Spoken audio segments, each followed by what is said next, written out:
10 ডিচেম্বৰৰ পৰা 20 ডিচেম্বৰৰ ভিতৰত 10টা দিনত আমি 5টা কাৰ্যসূচী ৰূপায়ণ কৰিম।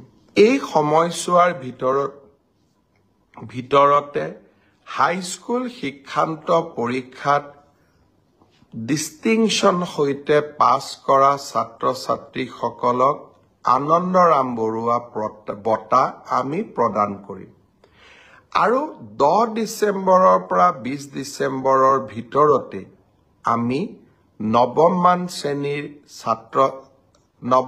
শ্ৰেণীৰ ছাত্ৰীসকলক আৰু ছাত্ৰসকলক আমি চাইকেল বিতৰণ কৰিম।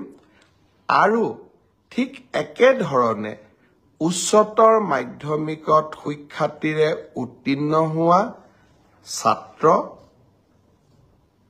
আৰু ছাত্ৰী যিসকল ইতিমধ্যে